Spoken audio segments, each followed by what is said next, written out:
My blood turned to ice when she laid the photographs down, one after another, her hands steady and deliberate. The women in those pictures meant nothing. But to her, in that moment, they meant everything. Her family watched me like hyenas circling a fresh kill. Her brother crossed his arms, smug. Her father sat back, already counting the zeros he'd stripped from my accounts. Her mother didn't even pretend to hide the satisfaction twisting her lips. She wanted to break me. She thought I'd crumble, beg, that I'd explain what I couldn't, that I'd shatter under the weight of her evidence. I didn't. Instead, I reached into my bag. Their smiles faltered, because while they were celebrating their win, I'd been building their ruin. Months ago. I loved her. God help me, I did. 5 years of marriage, laughter, dreams. I believed in us. Then I found the first clue. A receipt tucked in her gym bag. Private suite. 2 nights. A name I didn't recognize. When I asked, her eyes flickered, just for a second. That second ended the man she married. I didn't accuse. I didn't confront. I watched. I counted every lie. Logged every late night. Memorized every shift in her tone. Her betrayal wasn't casual. It was calculated. Just like the affair. Just like their plan to gut me in the divorce. Her family, old money, old power, thought I was a fool. The outsider she married on a whim. Disposable. A stepping stone. They made one mistake. They underestimated me. Pain is a hell of a teacher. It kept me quiet and focused. I hired the same private investigator her father used during his corporate blackmail cases. Paid him double to keep his mouth shut. Cameras in my own home. Bank account trackers. Every conversation she had, every transfer she made, I watched her plan my downfall. She thought the photographs of those women would destroy me. She never considered who took them. I staged their existence myself. Actors hired and paid. Each woman meticulously documented, not as lovers, but as evidence in a legal sting operation. Every image timestamped to match alibis I'd constructed.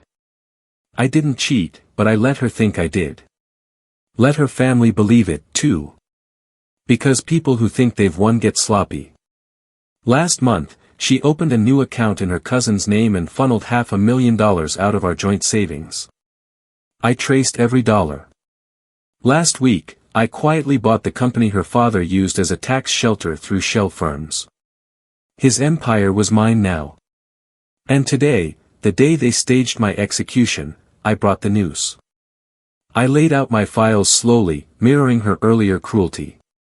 A single photograph. This time, her in that hotel suite, arm draped over the man she swore she didn't know. His face clear. I watched her face collapse. Before she could speak, I slid the next document across the table. The bank transfers, her signature, her scheme. Her mother leaned forward. Her father went pale. Then I spoke, not to her, but to them. Consider this a formal notification of fraud, conspiracy, and theft. Her brother cursed. I pulled out my trump card, recordings. Her voice. Her words. Planning my financial destruction with her father, discussing how to stage the photographs, frame me, destroy me, all of it documented. I didn't raise my voice. I didn't need to. I watched them realize the trap wasn't under me. It was under them. Her mother asked for a lawyer. I smiled. I brought 3. Her family wasn't just facing a failed divorce strategy. They were looking at criminal charges, public scandal, and corporate collapse. Her father broke first. We can negotiate. I leaned back. No. They thought I'd settle, that I'd trade my silence for their mercy. But mercy died the night I found that receipt. She tried to speak then, my wife, my betrayer. Tears. Finally. I never meant to. I looked her in the eyes. The woman I once loved. You meant every word. She sobbed. I didn't care. For months, I'd mourned the woman she used to be. That man, the one who would have forgiven her, he was gone. This was business. I stood up. My lawyers handed them the paperwork. Fraud charges, divorce filings under grounds of malicious intent, full custody of assets, pending investigation. I turned before I reached the door. For what it's worth, I said softly, thank you. She whispered, why? Because you taught me how to win. Her mother wept. Her father's head sank into his shaking hands.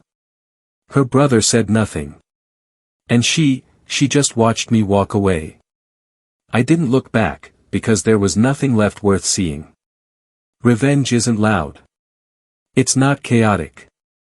It's calm and precise, like the silence before an executioner's blade. They thought they'd buried me. I let them believe it, right up until they realized the dirt they were shoveling was filling their own grave.